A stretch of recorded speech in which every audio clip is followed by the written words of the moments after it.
मिश्रण। मिश्रण जब एक से अधिक पदार्थ में रहता है तो जब कुछ भी हो सकता है, किसी भी अनुपात मिला देने से मिश्रण होता है। मिश्रण का सूत्र नहीं होता है। मिश्रण दो प्रकार का समांगी और विषमांगी होता है। इधर विषमांगी लिखल है।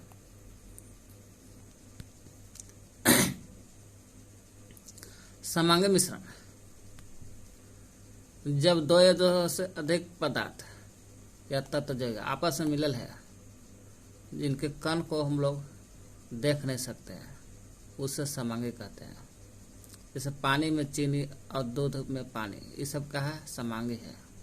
क्योंकि पानी में चीनी घोल देने के बाद, दूध में पानी घोल देने के बाद एक दूसरे के कण नहीं दिखाई देता है। विषमांगी में हम लोग पदार्थ के मिश्रण को देख लेते हैं। जैसे पानी में रेत, पानी में तेल भी विषमांगी है। समांगी मिश्रण में आता है आपको विलयन। विलयन भी समांगी मिश्रण में ही आता है। विलयन समांगी मिश्रण होता है। विलयन जब दो या दो से अधिक पदार्थ के समांग मिश्रण हो गया, जब दो या दो से अधिक पदार्थ समांग मिश्रण है तो उससे विलयन कहते हैं। विलयन मतलब का बिल जाना। तो एक दो पदार्थ, दो से या दो से अधिक पदार्थ मिलेगा तब ना विलयन होगा जी, जो समांगी होना चाहिए। जैसे चीनी पानी का विलयन है तो ये समांग मिश्रण हो गया, समांगी मिश्रण है। विलयन जब भी होता है विलयन तो दो या दो से अधिक पदार्थ, जैसे दो, एक विलय होगा घोलने वाला, एक विलय घुलाने वाला। घुलाने वाला मात्रा जो सबसे ज़्यादा अधिक होता है उस विलय कहते हैं। जो घुलता है वो विलय कहते हैं। विलय और विलय विलयन कहते हैं। विलयन मतलब कि विलय और विलय दोनों होता है। चीनी का विलयन है तो चीनी और जल रहेगा तो चीनी का विलयन है। टिक्चर में आयोडीन एल्कोहल में घुलता है। एल्कोहल की मात्रा ज़्यादा होता है। टिंचर आयोडीन और iodine alcohol. Soda Coke carbon dioxide और जल है ना। सोडा कोक पीजिएगा तो में कार्बन डाइऑक्साइड रहता है और टिंचर में आयोडीन एल्कोहल। सोडा कोक में CO2 जल, वायु में ऑक्सीजन और नाइट्रोजन अनिगस्वी रहता है।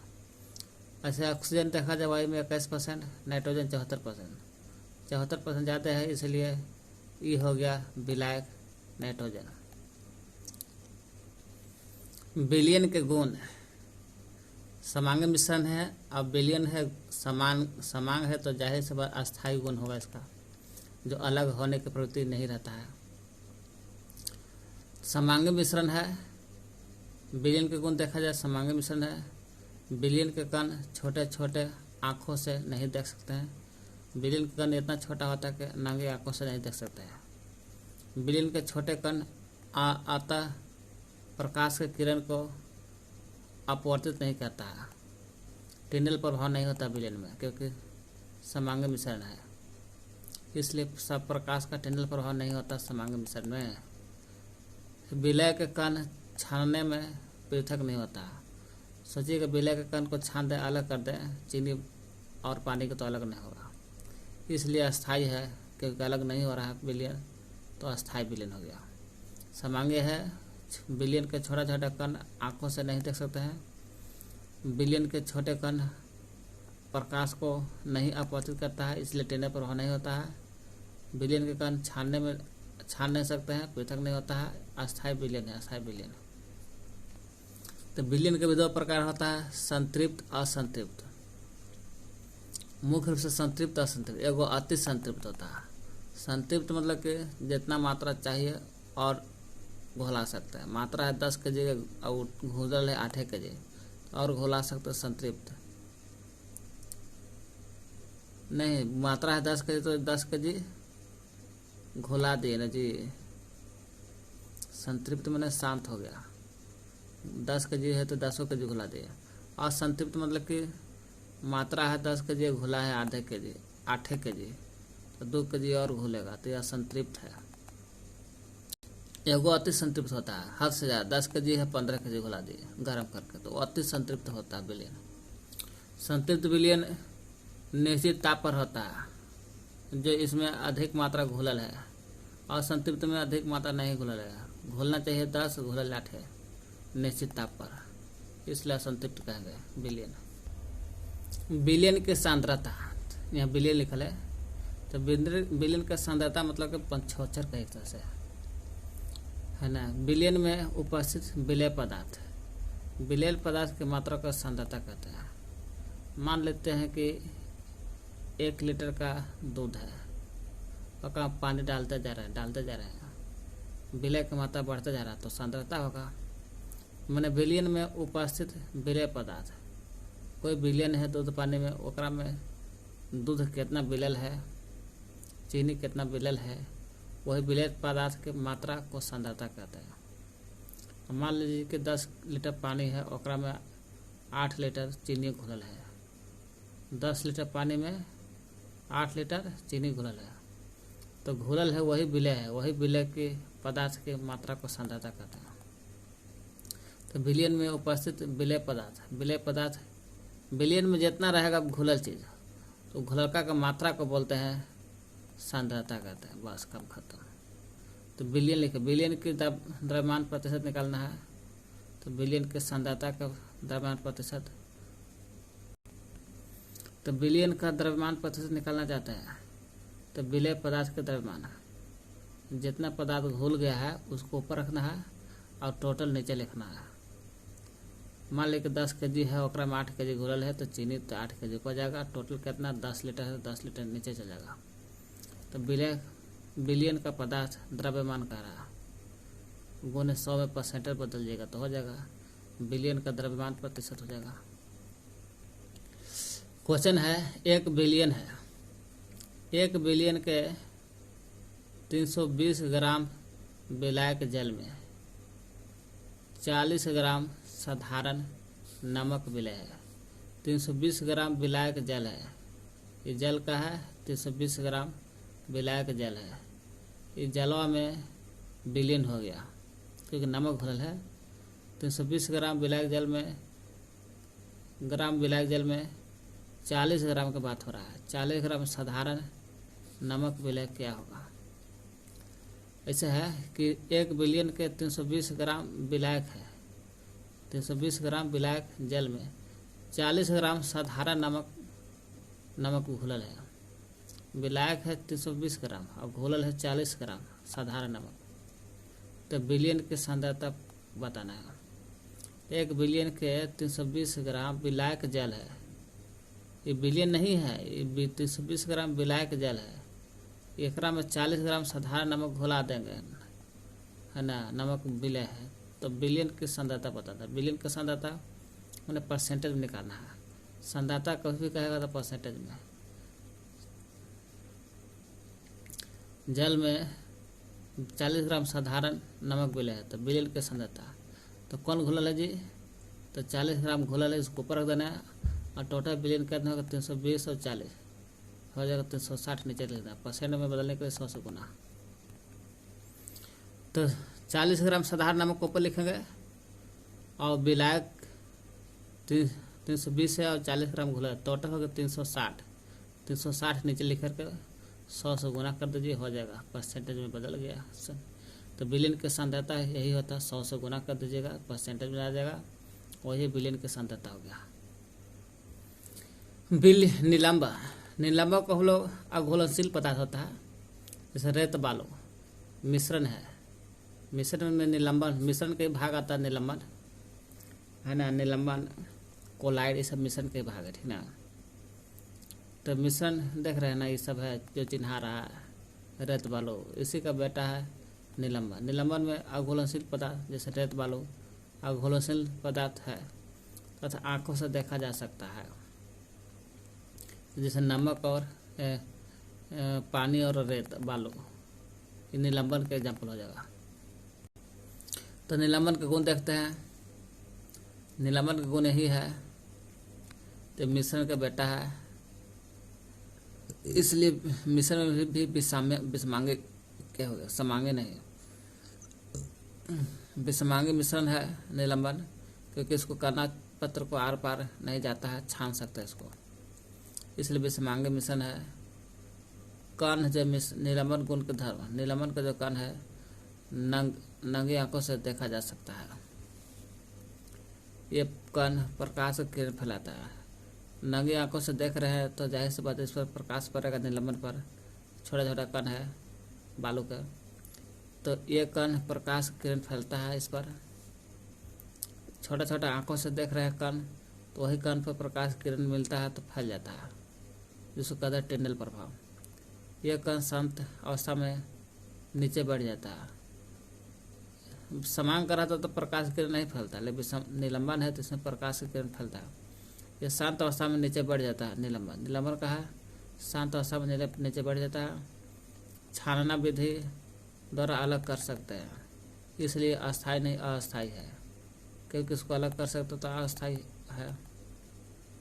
विसंगांगी मिश्रण है, आंखों से देख सकते हैं, प्रकाश की किरण फैला देता है, फैला शांत अवस्था में नीचे बढ़ जाता है, अस्थायी है। यानी छानना विधि से भी अलग कर सकते हैं निलंबन को। निलंबन के बाद आता है कोलाइड।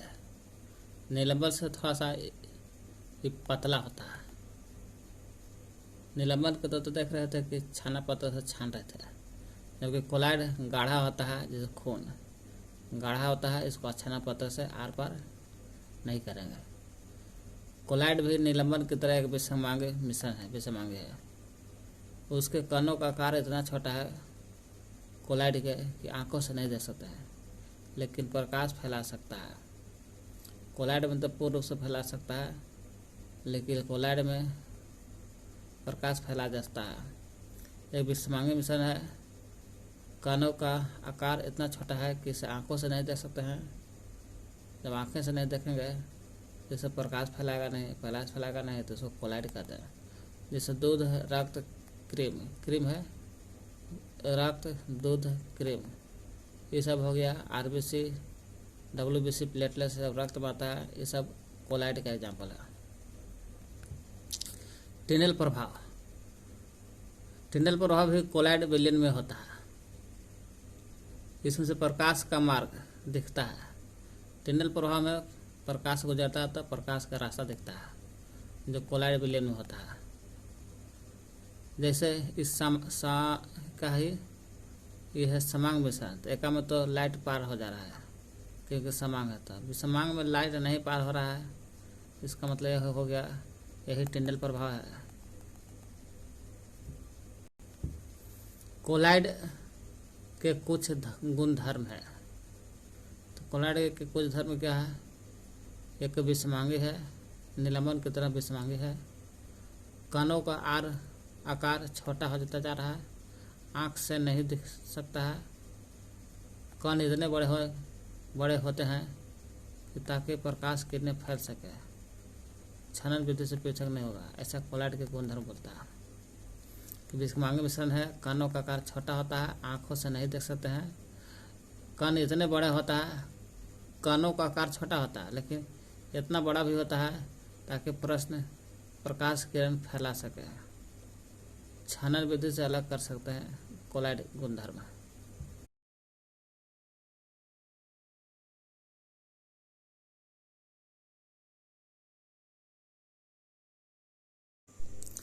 देखिए, दो घुलनशील द्रव, दो क्या है? दो घुलनशील द्रव का आसवन विधि से पृथक्करण करना।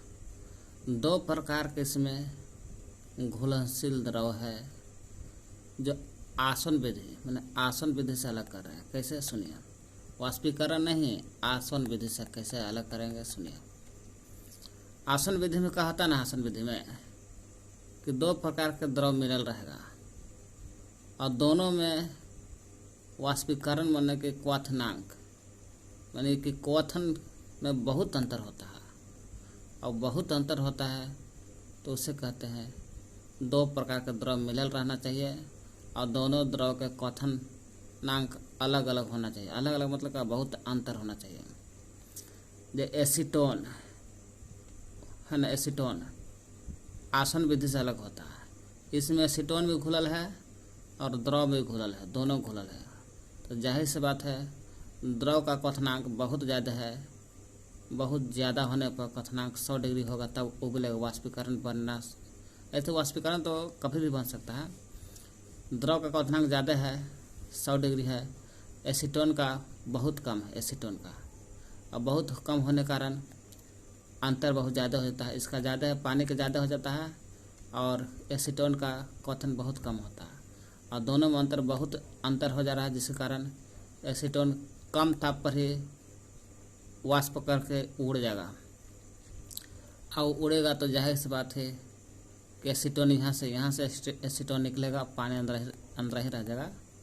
यहाँ से एसीटोन निकलेगा, सीधे जाएगा है ना, यहाँ वाष्पीकरण आएगा, एसीटोन यहाँ वाष्प आएगा, यहाँ जल का निर्गत है, यहाँ ठंडा जल है तो एसीटोन को गर्म जो है एसीटोन इसको ठंडा कर देगा, यहाँ पर जल का बड़ा लेवल है, फिर एसीटोन द्रव के रूप में मिल जाएगा। इस प्रकार से एसीटोन अलग हो गया। तो आसन विधि से अलग हो गया कौन? एसीटोन। इसमें जल और एसीटोन दोनों मिलल है, इसमें आसन विधि से एसीटोन अलग हो गया और जल यहीं रह गया। इस विधि को हम कहते हैं आसन विधि। तो आसन विधि क्या हुआ?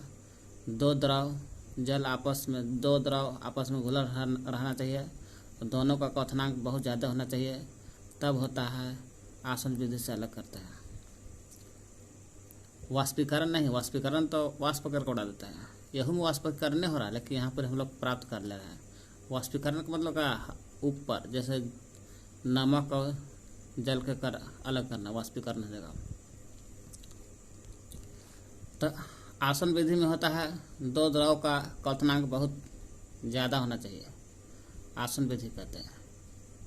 और जो दो द्रव का क्वथनांक कम रहेगा तो उसे कहते हैं, जब दो द्रव का क्वथनांक कम रहेगा, ज़्यादा रहेगा तो आसन विधि, कम रहेगा अंतर, दोनों द्रव के बीच में कम अंतर रहेगा तो उसे प्रभाजी आसन विधि कहते हैं। प्रभाजी आसन विधि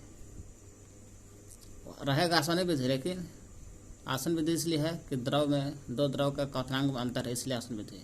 अब कम अंतर है तो प्रभाजी आसन विधि कहा गया है। तो आसन विधि से क्या देखे? इसमें दो द्रव है, घुलल है और दोनों का क्वथनांक ज़्यादा है। जल का ज़्यादा है क्वथनांक 100 डिग्री, एसीटोन कम ताप पर कम क्वथनांक है, जिसके कारण जल्दी उबल जाता है, वाष्पीकरण करके उड़ जाता है और आगे चल के इसको कहीं ना कहीं छान लेते हैं ठंडा करके। जब दो द्रव का क्वथनांक बहुत ज़्यादा हो और दोनों का अलग करने की विधि को कहते हैं आसन विधि, है ना। आसन विधि से ज़्यादा हम लोग द्रव के ही अलग करते हैं और प्रभाजी आसन विधि से हम लोग ज़्यादा से ज़्यादा है ना गैस को अलग करते हैं। है आसमानी विधि, ठीक ना। हर प्रभाजी आसन दोनों के है, अंतर ज़्यादा है दोनों में तो आसमान क्वथनांक में ज़्यादा अंतर है, तो कम अंतर रहेगा तो प्रभाजी आसन कहेंगे। क्वथनांक का कम अंतर रहेगा तो प्रभाजी आसन। चलिए देखिए, वायु को कैसे अलग करेंगे? आसन विधि से करेंगे। सुनिए, आसन या प्रभाजी आसन जो भी कही है ना, तो आसन विधि से कैसे अलग करेंगे सुनिए। वायु मैंने गैस है, कोई भी गैस को अगर दाब बढ़ेगा, कोई भी गैस को दाब बढ़ाइए और तापमान को कम कर दीजिएगा, तो ताप कम हुआ तो जाहिर सी बात है ना। अगर तापमान कम है तो ठंडा होगा तो द्रव में अवेग करेगा और दाब बढ़ावे किए हैं, दाब बढ़ाइएगा तो जाहिर सी बात है कम जगह आएगा। कम जगह में गैस जब आता है कम जगह में, ज़्यादा जगह से कम जगह में आएगा गैस तो द्रव में आ जाता है, क्योंकि तापमान भी कम और जगह भी कम। उसका अणु का होता है, सिकुड़ने लगता है, जिसके कारण द्रव में कन्वर्ट हो जाता है। चलिए, वायु दाब बढ़ाते हैं तो तापमान कम करेंगे, तापमान को करेंगे तो वायु को क्या करेंगे? वायु को संपीड़ित करेंगे, सिकुड़ाएंगे और वायु के कण एक दूसरे के नज़दीक आएगा, जिसके कारण ठंडा भी हो जाएगा और द्रव में बदल देता है, तो द्रव वायु हो जाएगा। क्यों? वायु को हम लोग द्रव बनाए इसलिए द्रव वायु कहेंगे। द्रव वायु को फिका कीजिए, यहाँ से वायु को हम लोग है ना द्रव वायु में बदले। फिर द्रव वायु को प्रभाजी आसन कॉलम में वायु को धीरे धीरे गर्म करते हैं। जब द्रव हो गया, जब द्रव में आ गया तो प्रभाजी आसन होता है। फिर अब प्रभाजी आसन में इसलिए कहते हैं कि बहुत सारे एकरा में द्रव में ऑक्सीजन, नाइट्रोजन, बहुत सारा गैस है। तब प्रभाजी आसवन कॉलम में वायु को धीरे धीरे कम करेंगे, क्योंकि इसमें द्रव वायु जो इसमें बहुत प्रकार के गैस है, तो जिसमें गैस का क्वथनांक बहुत कम होता है, एक दूसरे के नज़दीक कम होता है। और क्वथनांक में कम है तो जाहिर सी बात है प्रभाजी आसवन कॉलम में वायु को धीरे धीरे गर्म करेंगे। और वायु को जब धीरे धीरे गर्म करेंगे तो विभिन्न ऊंचाइयों पर गैस का पृथक्करण होगा, क्योंकि वायु द्रव के रूप में कण बना लिए हैं। यही वायु को गर्म करेंगे तो वायु उड़ के जाएगा ऊपर में होगा, और ऊपर में जाएगा तो जाहिर सी बात है ऊपर में जाएगा तो जाहिर सी बात है जिसका क्वथनांक कम रहेगा वो जल्दी उड़ेगा, उसको जल्दी वाष्पीकरण करके बना लेंगे। और जिसका क्वथनांक कम रहेगा तो जाहिर सी बात नीचे रहेगा। तो विभिन्न ऊंचाइयों पर गैस का पृथक्करण होता है। जैसे क्वथनांक डिग्री सी देवल एक तरफ वायु प्रतिशत आयतन में है ना, वायु का प्रतिशत देवल है आयतन में देवल है। जैसे ऑक्सीजन को अगर गर्म कीजिएगा तो जाहिर सी बात है कि एक -183 डिग्री सी में देवल है क्वथनांक का आयतन। ऑक्सीजन द्रव में अगर ऑक्सीजन है ना तो इसको गर्म कीजिएगा तो ऑक्सीजन उड़ेगा तो जाहिर सी बात है इसका क्वथनांक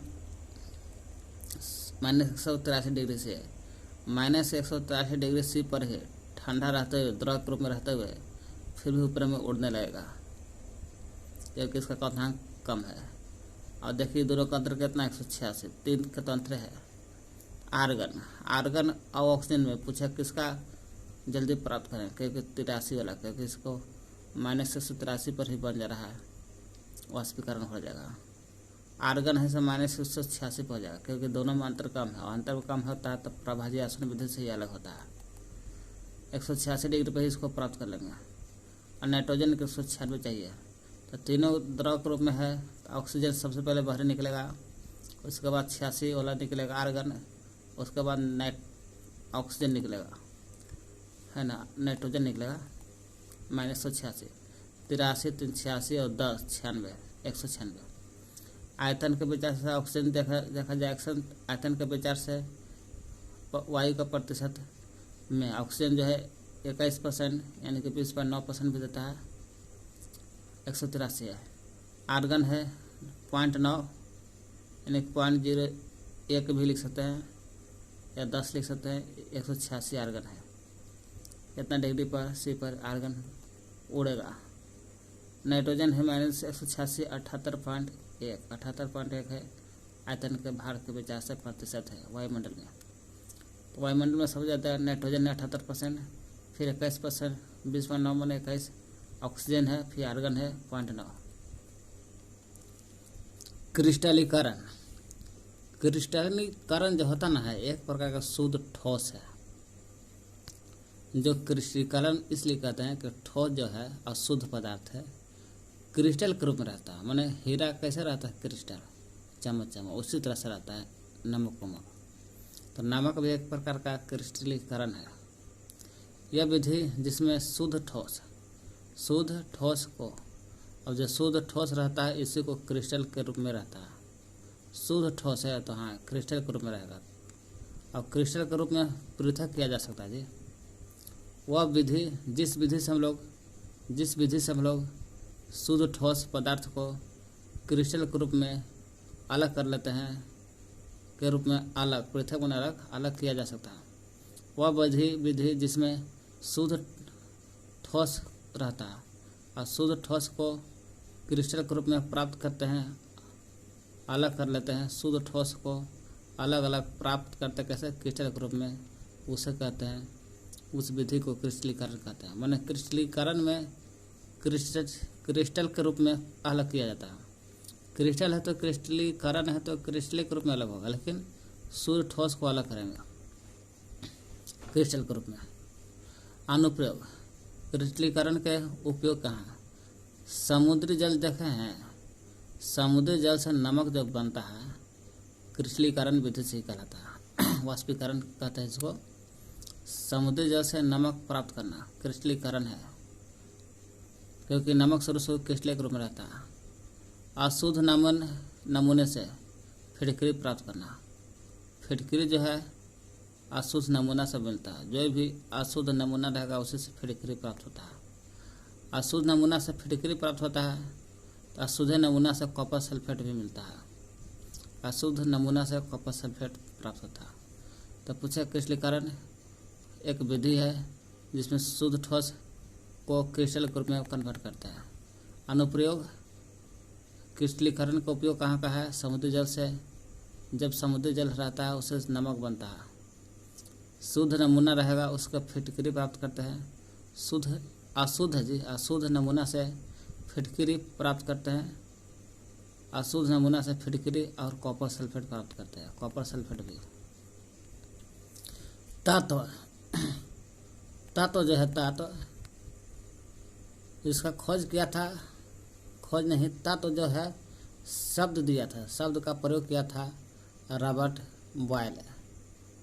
तत्व बॉयल जी दिए थे शब्द का प्रयोग 1661 में। और रॉबर्ट बॉयल ने शब्द का प्रयोग किया, परिभाषा दिया था लेबोजियर, एंटोनी लॉरेंट लेबोजियर। तत्व जो है मूल रूप से यह शुद्ध पदार्थ होता है क्योंकि सिंगल रूप से रहता है तो तत्व है या परमाणु कहिए, है ना। परमाणु का छोटा कण तत्व होता है। तत्व शुद्ध पदार्थ है। तत्व शुद्ध पदार्थ है क्यों? तो तत्व जो है रासायनिक प्रक्रिया द्वारा, रासायनिक विधि से या भौतिक विधि दोनों से कोई से अन्य सरल भाग में नहीं बटेगा, अन्य दूसरा भाग में नहीं टूटेगा। जैसे हाइड्रोजन है सिंगल में रहता है, नहीं टूटेगा। वही करा तत्व सर्वप्रथम तत्व शब्द जो होता है, तत्व शब्द, इसका प्रयोग रॉबर्ट बॉयल ने किया था। रॉबर्ट बॉयल ने किया था 1661 में। तत्व शब्द कहेगा तो रॉबर्ट बॉयल 1661 ईस्वी में किया था। और तत्व शब्द के जो परिभाषा दिया था, शब्द तो दे दिया रॉबर्ट बॉयल 1661 में। तो वही सर्वप्रथम वही शब्द तत्व शब्द की परिभाषा एंटोनी लॉरेंट लेबोजियर ने दिया था, है ना। तत्व के परिभाषा नहीं है, तत्व शब्द के परिभाषा कहेगा एंटोनी लॉरेंट लेबोजियर ने दिया था। जो तत्व क्या देखे, तत्व शब्द का प्रयोग कहेगा तो रॉबर्ट बॉयल 1661 में। वही तत्व के परिभाषा के बारे में कहेगा तो एंटोनी लॉरेंट लेबोजियर ने दिया था। तत्व जो है रासायनिक प्रक्रिया द्वारा अन्य भाग में नहीं टूटता है, नहीं बांट सकता है। तत्व देखा जाए 3 प्रकार का होता है मुख्य रूप से, धातु, अधातु, उपधातु। धातु, अधातु तो ही उपधातु है। धातु के गुण, धातु जो कठोर होता है, कठोर, आघातवर्धनीय होता है, पीट सकते इसको, चादर बना सकता है, आघातवर्धनीय चादर। तन में डक्टाइल बोलते हैं तन होता है, विद्युत के सुचालक होता है धातु, है ना। ऊष्मा के भी विद्युत के सुचालक, तो ऊष्मा के भी सुचालक है। ध्वनि उत्पन्न करती है तो करती है, एक विशेष प्रकार का ध्वनि उत्पन्न करती है, चमकीला होती है। अधातु, धातु को उल्टा है, धातु कठोर होता है तो धातु कठोर नहीं होता है। धातु विभिन्न रंगों का नहीं होता है, जो अधातु जो है इसमें विभिन्न रंग की होती है। ताप के कुचालक होता है अधातु, और ऊष्मा का भी कुचालक है। चमकीला आघातवर्धनीय होता है, चमकीला और आघातवर्धनीय यह नहीं है ना। चमकीली होती है हमेशा धातु, आघातवर्धनीय होता है हमेशा धातु। अगर धातु रहेगा आघातवर्धनीय तो चूर हो जाएगा। उपधातु, धातु और धातु के बीच में जो आता है उपधातु है। बोरॉन हो गया, सिलिकॉन हो गया, जर्मेनियम नहीं, जर्मेनियम, म लगल अंत में। बोरॉन, सिलिकॉन, जर्मेनियम उपधातु है। यौगिक जब भी रहता है तो 2 या 2 से अधिक तत्व रहेगा।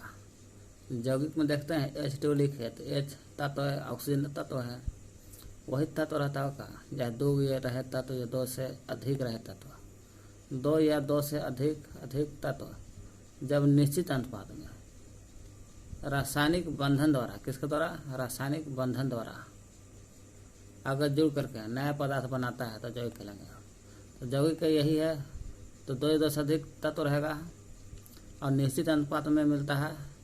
अब मिलता है तो रासायनिक बंधन द्वारा जुड़ता है, और रासायनिक बंधन जुड़ करके जैविक जब भी रहता था नया पदार्थ बनाता है, जिसके कहते हैं जैविक।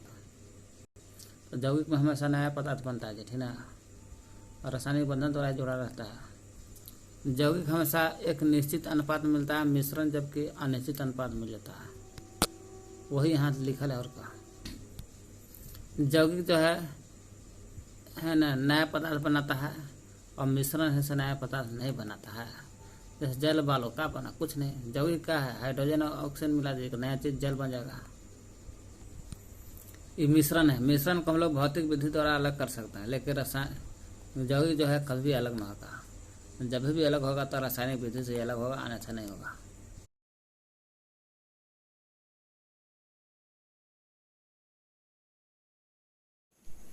चलिए एग्जाम्पल क्वेश्चन करते हैं। निम्नलिखित को पृथक माने अलग अलग करने के लिए आप किन विधि का अपनाएंगे? अलग करना है, सोडियम क्लोराइड है, नमक है NaCl। सोडियम क्लोराइड को जल के विलयन से पृथक करने में, सोडियम क्लोराइड है और जल के विलयन है, दोनों मिला दिए, विलयन हो गया। तो सोडियम क्लोराइड को अलग और जल को अलग करना चाहते हैं, कौन सा विधि अपनाते हैं? वाष्पीकरण विधि अपनाएंगे। क्यों? जल वाष्पीकरण को उड़ जाएगा और सोडियम क्लोराइड बच जाएगा। इस प्रकार जल और सोडियम क्लोराइड दोनों अलग हो जाएगा, तो वाष्पीकरण विधि कहेंगे इसको। अमोनियम क्लोराइड है, इसको अमोनियम क्लोराइड को सोडियम क्लोराइड, अभी सोडियम क्लोराइड को पृथक्करण किए जल से, वाष्पीकरण विधि से। वही सोडियम क्लोराइड अमोनियम क्लोराइड को सोडियम क्लोराइड तथा अमोनियम क्लोराइड के मिश्रण पृथक करने में कौन सा विधि? कहने का मतलब अमोनियम क्लोराइड है और सोडियम क्लोराइड दोनों का अलग करना है। जल के साथ तो जल उड़ गया, लेकिन सोडियम क्लोराइड अमोनियम क्लोराइड आ गया, तो अमोनियम जो है ऊर्ध्वपातन विधि से अलग होगा। अमोनियम क्लोराइड है, सोडियम क्लोराइड से अलग कैसे होगा? अमोनियम क्लोराइड ऊर्ध्वपातन विधि से अलग होगा, इसलिए ऊर्ध्वपातन विधि कहलाएगा। क्यों? अमोनियम क्लोराइड है सीधे ठोस है, ठोस से गैस में बदल जाएगा अमोनियम क्लोराइड। धातु का छोटा छोटा टुकड़ा रहेगा, इसको कार के इंजन ऑयल से पृथक करने में कौन सा विधि? मतलब कि धातु का छोटा छोटा टुकड़ा रहेगा, और धातु का छोटा छोटा टुकड़ा रहेगा उस कार के इंजन में रहेगा, और कार के इंजन में जन्म करते कि तेल रहता है, तो कार के इंजन में तेल रहता है, उस तेल से अलग करना है छोटे छोटे टुकड़े धातु। कैसे करेंगे? छान करके या निस्यंद करके। छानना को ही बोलते हैं निस्यंद, छानना या निस्यंद करके। क्यों? जब तेल एकरा में तेल है और एक में छोटे छोटे टुकड़ा है, डालेंगे तो टुकड़ा छाना जाएगा और तेल नीचे चलेगा, इसलिए छान कर निस्यंद करेंगे। दही से मक्खन निकालने के लिए अपकेंद्रीय बल, अपकेंद्रीकरण कहेंगे। और दही से मक्खन निकालते हैं तो अपकेंद्रीकरण। अपकेंद्रीकरण का होता है मक्खन ऊपर चलता है, दही भारी होने का नीचे चल जाता है। जैसे जल और तेल रहेगा, इसमें था तेल, आयल और मेटल, धातु का टुकड़ा किए हैं, छान करके निस्यंद कहते हैं, ऐसे छाने। लेकिन हम लोग जल में तेल रहेगा तो कैसे अलग करेंगे? तो जल भारी होता है, नीचे बैठ जाएगा, और तेल हल्का रहता है, छाला रहेगा, तो उसको पृथक्करण कीप द्वारा कहते हैं। पृथक्करण कीप द्वारा। क्यों? मान लीजिए कि पृथक्करण कीप है, इसमें तेल भी डालल है और जल भी है। तेल डाला रहेगा तो तेल ऊपर रहेगा, आयल तेल ऊपर रहेगा और जल का स्तर नीचे रहेगा। और जहीं स्किप को खोलेंगे तो पानी का स्तर नीचे चलेगा और तेल ऊपर रह जाएगा, क्योंकि हल्का है, तेल ऊपर रह जाएगा, तो आराम से पानी का अलग कर देंगे, तेल को ऊपर कर लेंगे। इस तरह से पृथक्करण कीप द्वारा जल से तेल अलग करेंगे। चाय से चाय के जो पत्ती होता है चाय में रहता है चाय का पत्ती, और चाय के पत्ती को अलग कैसे करेंगे? तो छान करके, जैसे भी पढ़े अभी तेल और बालू को छाने, तेल और बालू को छाने ना जी, उसी तरह से चाय और चाय के पत्ती को छान कर अलग कर लेंगे। बालू और लोहा रहेगा, बालू भी है, लोहा के पिन कैसे अलग होगा? तो चुंबकीय पृथक्करण विधि से करें। क्यों? लोहा आ जाएगा, लोहा का पिन है, चुंबक में सट जाएगा, बालू रह जाएगा, इसलिए से चुंबकीय पृथक्करण करेंगे। भूसा से गेहूं को अलग करना है, भूसा से गेहूं के दाना जो है, दाना को अलग करना है। तो फटक करके या ओसाई करके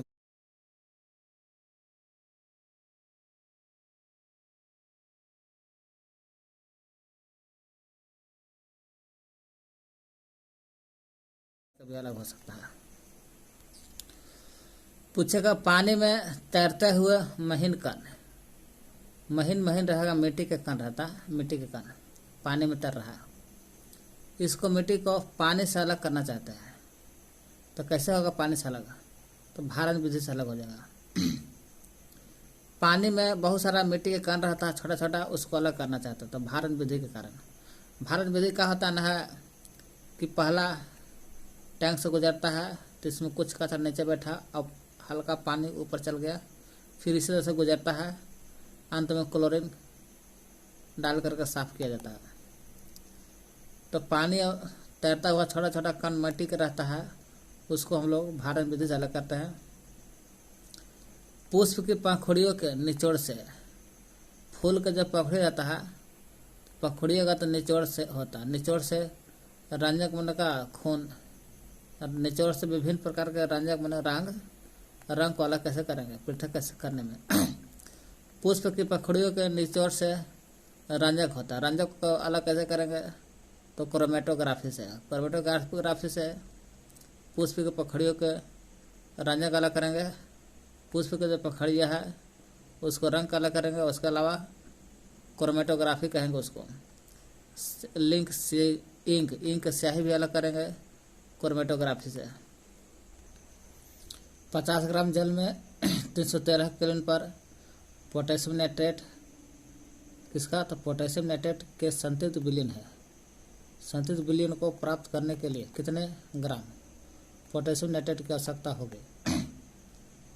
तो कह रहा है 50 ग्राम जल में 313 केल्विन तापमान है, अब 50 ग्राम जल है, 50 ग्राम जल में ही 313 केल्विन पर पोटेशियम नाइट्रेट के संतृप्त विलयन को प्राप्त करने के लिए कितने ग्राम पोटेशियम नाइट्रेट की आवश्यकता होगा? तो 100 ग्राम में जानते हैं पोटेशियम नाइट्रेट के भार क्या याद कर लीजिए। तो पोटेशियम नाइट्रेट के भार देखिए तो 62 ग्राम होता है ना, परमाणु द्रव्यमान निकालेगा तो 62 ग्राम, तो 62 ग्राम है तो 100 को हो, कोई भी अपने आप में 100 होता है, तो 100 ग्राम जल रहेगा, 50 ग्राम ना है तो 100 ग्राम होता अपने आप में, तो 100 ग्राम जल रहेगा, जल में घुलल है, इसलिए 100 ग्राम जल में 313 किलो तापमान पर संतृप्त विलयन के लिए पोटेशियम नाइट्रेट 62 ग्राम चाहिए, 62 ग्राम, इसलिए 100 ग्राम में इतना, इसलिए 62 बटा 100 ग्राम में नीचे गुने 50, इसलिए 50 ग्राम हो गया। 50 ग्राम जल था, 50 ग्राम जल से गुना कर दिया, कितना तुम काटा? 31 में कटेगा, कितना तुम 31 में। एक एक नियम समझिए, एक एक नियम है। 50 ग्राम जल में 313 केल्विन पर पोटेशियम नाइट्रेट के संतृप्त विलयन को प्राप्त करने के लिए कितने ग्राम पोटेशियम नाइट्रेट को संतृप्त करना है, कितना ग्राम पोटेशियम नाइट्रेट कर सकता होगा? तो सोचिए कोई भी अपना में 100 ग्राम होता है, 100 होता है, पोटेशियम नाइट्रेट भी बाहर निकालेगा तो 62 ग्राम आ जाएगा। तो यहाँ जल में घुलल है तो सही से बात है, कोई भी अपना में 100, तो 100 ग्राम जल में 62 ग्राम का हो गया, पूरा हो गया भार, पूरा का मतलब 100, तो 100 ग्राम जल में यहाँ जल है तो जल की बात करेंगे, तो पोटेशियम नाइट्रेट का द्रव्यमान 62 ग्राम, कितना 100 ग्राम में होगा, क्योंकि अपने आप में 100 है, तो यहाँ 62 ग्राम है, यहाँ जल में तो जल हो गया 100 ग्राम, तो 100 ग्राम जल में 313 किलो तापमान पर 62 ग्राम पोटेशियम नाइट्रेट घोल है, तो 1 ग्राम कितना होगा था, तो इसलिए 1 ग्राम लिखेगा तो ये ऊपर ही नीचे है, तो 62/100 ग्राम। अब इसलिए 1 पर हो गया 62/100, 62/100 हो गया 1 पर, इसलिए 50 ग्राम जल पर, तो 50 गुना कर दिया। 100 ग्राम में 62 ग्राम, 1 ग्राम कितना होता है 62/100 ग्राम जल रहेगा तो 62 ग्राम पोटेशियम नहीं रहेगा। 1 ग्राम जल रहेगा तो 1 ग्राम में 62/100, तो 1 में इतना, तो 50 ग्राम रहेगा तो 50 यानी कि 31 ग्राम हो जाएगा। 31 ग्राम पोटेशियम नाइट्रेट चाहिए। 293 केल्विन तापमान है, 293 केल्विन तापमान पर प्रत्येक लवण, ये लवण सब, प्रत्येक लवण की घुलनशीलता का परिकल्पना करेगा। इस ताप पर कौन सा लवण सबसे अधिक घुलनशील होगा। 293 केल्विन तापमान पर कौन सा लवण घुलेगा जल्दी, क्यों, इसका घोलने के लिए बात हो रहा है। तो 293 केल्विन तापमान पर कौन घुलनशीलता ज़्यादा है, तो जिसकी मात्रा ज़्यादा रहेगा तो ज़्यादा घुलेगा। जैसे इस तापमान पर अमोनियम क्लोराइड की घुलनशीलता सबसे अधिक है, क्योंकि अमोनियम क्लोराइड घुलनशील इसलिए है कि 37 ग्राम है, 37 ग्राम है तो ज़्यादा घुलेगा करेगा। सोडियम क्लोराइड 36 ग्राम है, पोटेशियम क्लोराइड 35 ग्राम है, सब क्लोराइड लगा लवण है।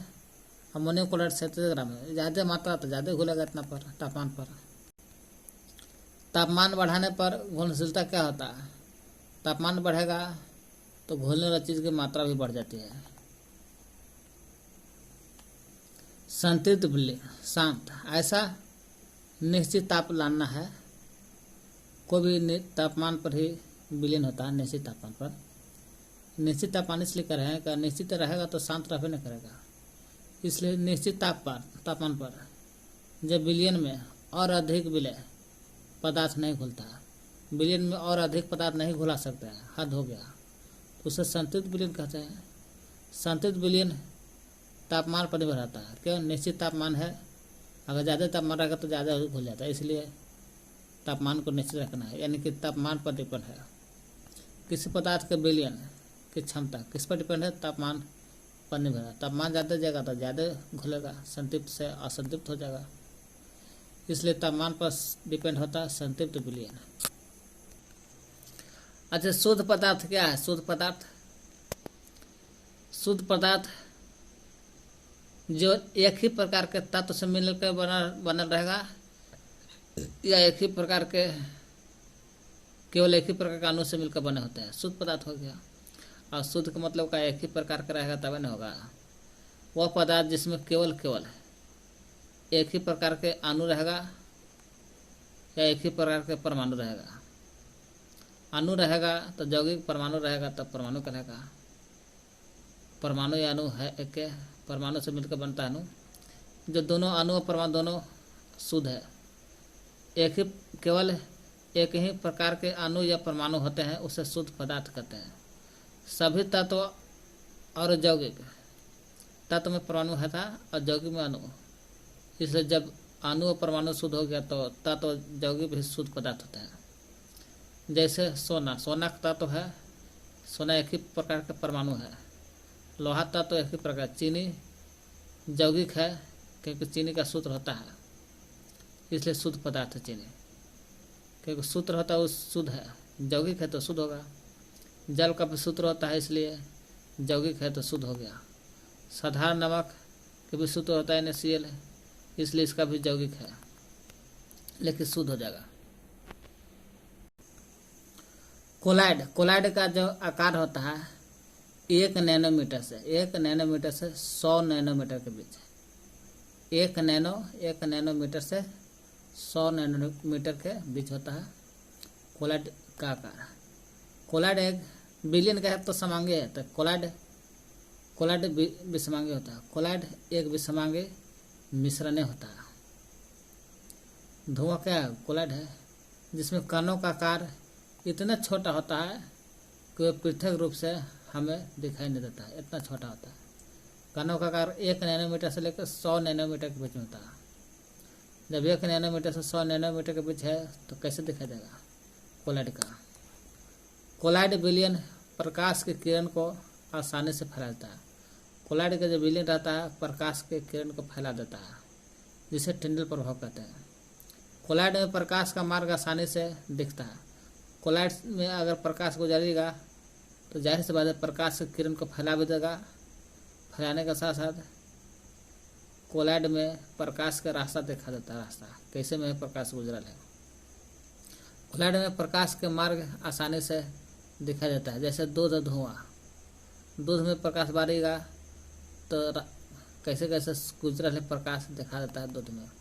धुआं में भी देखबे करते हैं कि प्रकाश गुजर जाता है और फैला भी देता है। निलंबन विषम है तो निलंबन के एक और आदमी है, निलंबन है जी, सॉरी कोलाइड जी, कोलाइड विषमांगी है। जब कोलाइड विषमांगी है तो निलंबन भी विषमांगी होगा। कोलाइड में होता ना है कि देर तक छोड़ देने के बाद दूध और पानी अलग नहीं होगा, धुआं हवा अलग नहीं होता है। कोलाइड में एक खासियत है, कभी अलग नहीं होगा। निलंबन भी एक प्रकार का कोलाइड मिश्रण की तरह ही विषमांगी है। निलंबन मिश्रण का भाग है जो मिश्रण है विषमांग है। इसमें क्या होता ना है, इसमें एक ठोस पदार्थ होता है और एक द्रव रहता है। एक ठोस पदार्थ द्रव में परिक्षेपित होते हैं, घुलर। ठोस पदार्थ जो है द्रव में घुलर रहता है, जिसमें विलेय पदार्थ के कण घुलते नहीं। विलेय पदार्थ का जो कण है, कण घुलता नहीं है, बल्कि वे माध्यम में निलंबित रहते हैं। जैसे पानी में मिट्टी का घोल मिला दीजिएगा, थोड़ा ना पानी मिट्टी दोनों घुल जाता है, लेकिन हम लोग पदार्थ के कण घुलता नहीं है, बल्कि वे माध्यम में निलंबित होते हैं। ज़्यादातर घूमते रहता है मिट्टी के कण पानी में। पेंट निलंबन का एग्जाम्पल है। इसमें पूछ रहा है कौन समांग है कौन विषमांग है। तो सोडा जल जो CO2 घुल रहता है, तो सोडा जल को पता करता है कि कने पानी है, कने CO2 है नहीं, तो इसलिए समांगी मिश्रण है। लकड़ी विषमांगी मिश्रण है। लकड़ी कहेगा तो विषमांगी है, लेकिन बर्फ कहेगा तो बर्फ समांगी मिश्रण है। थोड़ा पता चलता है कि बर्फ का पानी टुकड़ा कने और रंग कने नमक कने से, तो ये बर्फ समांगी है। वायु भी पता न चलता है कौन कौन सा गैस घुलल है, लेकिन घुलल रहता है, इसलिए समांगी मिश्रण है। मिट्टी में बहुत सारा चीज़ घुल रहता है, ईंटा पत्थर दिखाई देता है, विषमांगी हो गया। लकड़ी भी और मिट्टी दोनों विषमांगी है। लेकिन सिरका का सूत्र होता है CH3COOH, CH3 CH3COOH, सिरका समांगी मिश्रण है। छानी हुई चाय सिरका समांगी है, लेकिन छाना हुआ चाय पहले वाला नहीं है, छानल है समांगी। सवाल उठा है कि आप किस प्रकार से पुष्टि करेंगे कि दिया हुआ रंगहीन बिना रंग के जो द्रव है शुद्ध जल है। शुद्ध जल रंगहीन है, कैसे पता चलेगा कि यह, आप किस प्रकार पुष्टि करेंगे कि दिया हुआ रंगहीन द्रव शुद्ध है। जो द्रव है वो शुद्ध है, कैसे पता करेंगे। तो शुद्ध जल या द्रव का पता हम लोग करेंगे कि कोई भी द्रव शुद्ध जल जो होता है, शुद्ध जल उसका क्वथनांक 100 डिग्री से होता है। क्वथनांक प्रवाह उबलने लगता है। वाष्पीकरण कहेगा तो वाष्पीकरण तो 100 से नीचे होगा तो पहले ही हो जाता है, 1 पर 2 पर 3 पर 4 पर होने लगता है। लेकिन क्वथनांक हमेशा 100 डिग्री है। तो जब क्वथनांक 100 डिग्री है तो इसका मतलब कि 100% सही है। 100% सही है तो मैंने शुद्ध जल कहेंगे कि यह जल जो शुद्ध हो गया। अशुद्धि होने पर उसका क्वथनांक बढ़ जाता है। अगर 100 डिग्री पर नहीं उबलता तो कहें कि अशुद्धि का मिल यानी कि शुद्ध जल नहीं है। अशुद्धि होने पर क्वथनांक बढ़ जाता है। यदि दिया रंगहीन द्रव 100 डिग्री तापमान पर उबलने लगे तो वह शुद्ध जल समझेंगे। अगर रंगहीन द्रव अगर 100 डिग्री पर उबलने लगा तो समझिए कि वह द्रव शुद्ध द्रव कहलाएगा।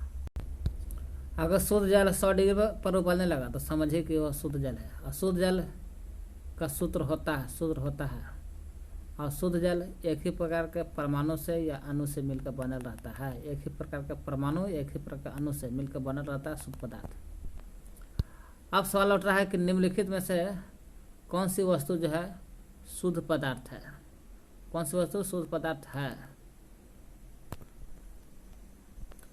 शुद्ध पदार्थ का मतलब कि एक ही प्रकार के अणु या परमाणु से मिलकर बना रहता है।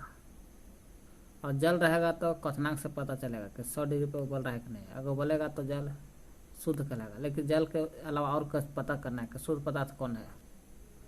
बर्फ, लोहा, हाइड्रोक्लोरिक जो पचाता है, कैल्शियम ऑक्साइड है ना, बुझा हुआ बिना बुझा हुआ पानी, ईंट, वायु, दूध, पारा, लकड़ी, इनमें से कौन शुद्ध पदार्थ है।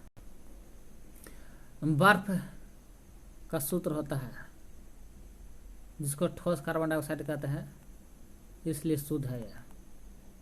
दूध का सूत्र नहीं होता इसलिए अशुद्ध है। लोहा का सूत्र होता है Fe, इसलिए शुद्ध है। क्योंकि शुद्ध तो अणु या परमाणु से मिलकर बन रहता है। तो लोहा तो परमाणु है इसलिए शुद्ध है। बर्फ परमाणु से नहीं अणु से, कई परमाणु मिलकर अणु बनता है, उसे अणु बर्फ अशुद्ध जल हो गया। हाइड्रोक्लोरिक अम्ल HCl, इसका भी सूत्र है तो शुद्ध हो गया। कैल्शियम ऑक्साइड शुद्ध है तो सूत्र होता है इसलिए शुद्ध है। पारा का भी सूत्र होता है, पारा के Hg होता है, मरकरी बोलते हैं, इसको शुद्ध है। ईंट के कोई सूत्र नहीं है इसलिए मिश्रण है, अशुद्ध हो गया। लकड़ी का सूत्र नहीं होता है, अशुद्ध है। वायु का सूत्र नहीं होता है, अशुद्ध है। जिसका सूत्र वो शुद्ध है और जिसका सूत्र नहीं है वो अशुद्ध हो जाएगा। यानी कि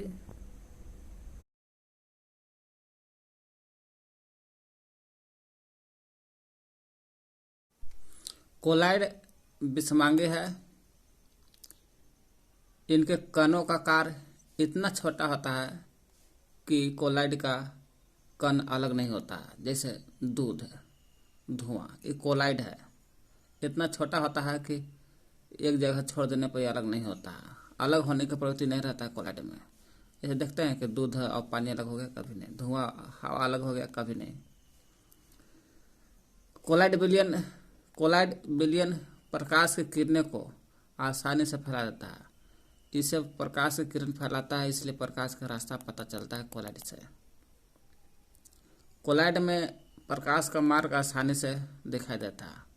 प्रकाश का मार्ग भी दिखाई देता है कोलाइड में।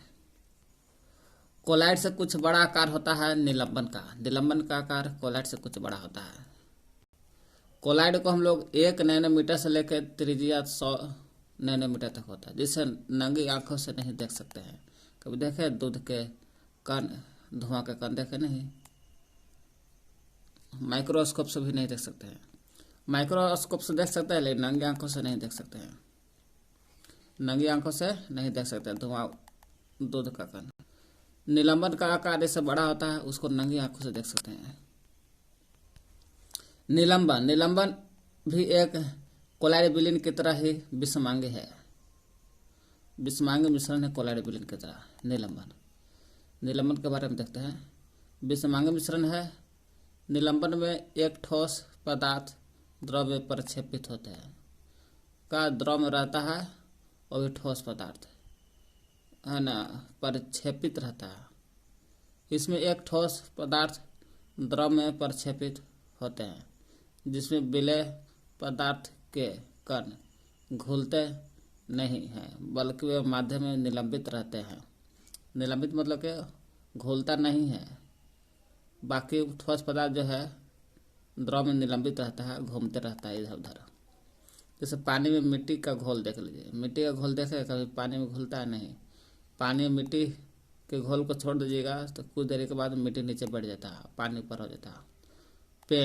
पेंट भी निलंबन का ही उदाहरण है। बर्फ जो होता है शुद्ध पदार्थ। क्यों? बर्फ का सूत्र होता है CO2, तो शुद्ध हो गया। जिसका सूत्र है या अणु से बनल रहेगा या परमाणु से बनल रहेगा तो शुद्ध कहलाएगा। बर्फ से अणु से बनल है, हाइड्रोजन और ऑक्सीजन के ठोस कार्बन डाइऑक्साइड। बर्फ CO2 ठोस कार्बन डाइऑक्साइड है, शुद्ध है। एक सूत्र भी होता है, शुद्ध का सूत्र होता है। दूध का सूत्र नहीं होता और कोई अणु और परमाणु से नहीं बनल है, इसलिए अशुद्ध है। लोहा परमाणु से बनल है, तत्व से बनल है, इसलिए शुद्ध है। है ना, इसका सूत्र भी होता है Fa, इसलिए शुद्ध है। हाइड्रोक्लोरिक अम्ल यह भी शुद्ध है, क्यों? यह भी अणु से बना है, हाइड्रोजन और क्लोरीन के अणु से मिलने से बना है, परमाणु से मिलने से बना है हाइड्रोक्लोरिक अम्ल। हाइड्रोक्लोरिक अम्ल का सूत्र होता है HCl, इसलिए यह भी शुद्ध है। जिसका सूत्र होगा उसका शुद्ध होता है। कैल्शियम ऑक्साइड यह भी Ca होता है, परमाणु अणु से बनल है, इसलिए शुद्ध है और सूत्र भी होता है इसका। पारा का भी सूत्र होता है Hg, इसलिए शुद्ध है। ईंट के सूत्र नहीं होता है और परमाणु अणु से नहीं बनल है, इसलिए अशुद्ध है। लकड़ी अशुद्ध है। वायु कोई इस परमाणु अणु से नहीं बनल है और वायु का सूत्र होता है नहीं, इसलिए अशुद्ध है। जिसका सूत्र होगा वो शुद्ध कहलाएगा। बात खत्म। देखिए, एगो विलयन होता है। निम्नलिखित मिश्रण में से विलयन की पहचान करना। किसका पहचान करना है? तो विलयन के। एगो विलय होता है, विलायक होता है। विलय मैंने खुद घुल जाएगा, दूसरा चीज में जाकर घुल जाता है, विलय कहलाता है। अब विलायक होता है घुलाने वाला, पानी हो विलायक, अब विलय हो गया चीनी, और दोनों मिला देंगे तो विलयन हो गया। चीनी और पानी विलयन, तो वही विलयन पूछ रहा है। विलयन की पहचान करें। मिट्टी, समुद्री जल, वायु, कोयला, सोडा वाटर के देखते हैं कौन कौन विलयन इसमें है, जो है ना। देखते मिट्टी विलयन नहीं है, मिट्टी में कोई चीज घोला नहीं रहता है, ठीक ना। अब घोला नहीं है तो मिट्टी न घोलने वाला चीज है न घुलाने वाला चीज है, न विलयन है, तो यानी कि विलयन नहीं है। समुद्री जल खुद विलयन है, क्यों? समुद्री जल में देखेगा तो ऑक्सीजन है, बहुत सारा नमक है, घुला रहता है, इसलिए समुद्री जल विलयन हो गया, विलयन। वायु भी विलयन नहीं है, क्योंकि ये भी वायु में बहुत सारा चीज विलयन नहीं है। कोयला विलयन नहीं है। सोडा जल में बहुत सारा चीज घुला रहता है, विलयन है। समुद्री जल और सोडा जल ये दोनों जल है, तो समझिए कि विलयन कहलाएगा। निम्नलिखित में से कौन टिंडल का बात हो रहा है, किसका? तो टिंडल प्रभाव को प्रदर्शित करता है। तो टिंडल प्रभाव किसे कहते हैं? प्रकाश की किरण को फैलाना। जब प्रकाश की किरण होता है, प्रकाश की किरण अगर फैलने लगता है तो समझिए कि टिंडल प्रभाव हो गया। और टिंडल प्रभाव अधिकतर कोलाइडे विलयन में मिलता है। कोलाइडे विलयन में मिलता है टिंडल प्रभाव, क्योंकि कोलाइडे विलयन में ही प्रकाश गुजरता है तो प्रकाश का रास्ता पता चलता है। और तो और टिंडल प्रभाव वहाँ सूर्य के प्रकाश किरण फैल जाता है, इसलिए कोलाइडे विलयन में टिंडल प्रभाव ज़्यादा होता है। टिंडल प्रभाव का मतलब प्रकाश के फैलना, और टिंडल प्रभाव का मतलब कोलाइडे विलयन में अधिकतर होता है, या जंगल में भी होता है। सूर्य के प्रकाश किरण आता है, जंगल में फैल जाता है। तो टिंडल प्रभाव कोलाइडे विलयन में होता है। तो जाहिर सी बात है, आप कोलाइडे विलयन को पकड़िए। जब कोलाइडे विलयन मालूम हो जाएगा एग्जाम्पल, क्यों? क्योंकि कोलाइडे विलयन में ही टिंडल प्रभाव पड़ता है। तो कोलाइडे विलयन के मतलब का दूध और स्टार्च होगा ना, दूध हो गया, स्टार्च धुआं हो गया, वहाँ पर कोलाइडी है। दूध भी, स्टार्च भी, धुआं भी कोलाइडी है। तो जाहिर सी बात है कि कोलाइडी है तो कोलाइडी में ही टिंडल प्रभाव पड़ता है, यानी कि दूध और स्टार्च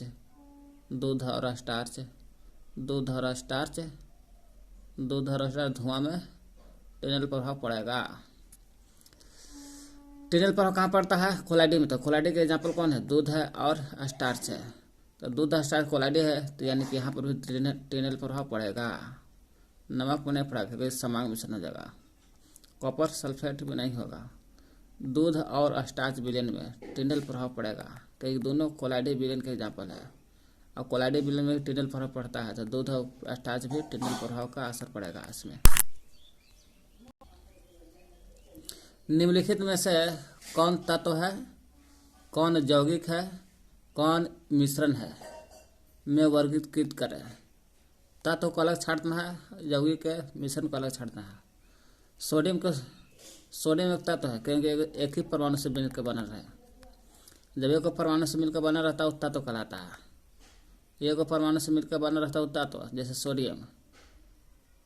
सिलिकॉन अर्ध तत्व है, अर्ध धातु है लेकिन है तो तत्व है। के को इसमें परमाणु मिलकर बना रहे तो सोडियम सिलिकॉन हो गया तत्व। एजी हो गया चांदी तत्व है। एसन तत्व है। लेकिन यौगिक कहेगा यौगिक 2 परमाणु 3 परमाणु 4 परमाणु यानी 2 से अधिक भी बनेगा। 2 या 2 से अधिक तत्व मिलकर बना रहता है या परमाणु मिलकर बना रहता है यौगिक कहलाएगा यानी अणु। जैसे कैल्शियम कार्बोनेट CaCO3 क्या है ये यौगिक है। यौगिक हो जाएगा क्योंकि एक में कैल्शियम 1 कार्बन 2 ऑक्सीजन 3 प्रकार के परमाणु से मिलकर बना रहे। सिलिकॉन ना मीथेन हो गया। मीथेन यौगिक है CH4 हो गया। और कार्बन डाइऑक्साइड CO2 ये सब यौगिक है। मिश्रण में 2 या 2 से अधिक किसी भी अनुपात में मिला देने से बनता है। जैसे चीनी का घोल मिश्रण है लेकिन समांग मिश्रण है तो है तो मिश्रण ना चीनी का घोल।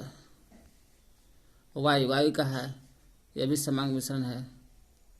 रक्त समांग मिश्रण है तक मिश्रण ना। साबुन हो गया, कोयला हो गया, मिट्टी हो गया मिश्रण। निम्नलिखित में से कौन कौन जो है परिवर्तन रासायनिक है। तो रासायनिक परिवर्तन इसमें से कौन हो रहा है। रासायनिक परिवर्तन मतलब का नया बन जाए पुराना ना मिले। पौधे की वृद्धि रासायनिक परिवर्तन है। दवाई थोड़ा ना वृद्धि हो गया तो छोटा करेगा ना। लोहे में जंग लगना ये रासायनिक परिवर्तन है। लोहे के चूर्ण तथा बालों को मिलाना ये रासायनिक परिवर्तन नहीं है। क्यों? लोहा के चूर्ण को बालों को मिलाकर फिर लोहा को अलग कर सकते हैं और बालों को अलग कर सकते हैं, इसलिए रासायनिक परिवर्तन नहीं है ये। खाना पक जाता है तो दोबारा मूल चीज़ में नहीं बनता। खाना पक गया तो पक गया, वो चेंज हो जाता है। भोजन का पचना रासायनिक। खाना पकाना, भोजन पचना, जल से बर्फ बनना। खाना पकाना भोजन का पाचन रासायनिक है लेकिन जल से बर्फ बनना भौतिक है। मोमबत्ती का जलना हो रहा, पिघलना नहीं। पिघलना भौतिक लेकिन मोमबत्ती का जलना रासायनिक परिवर्तन है।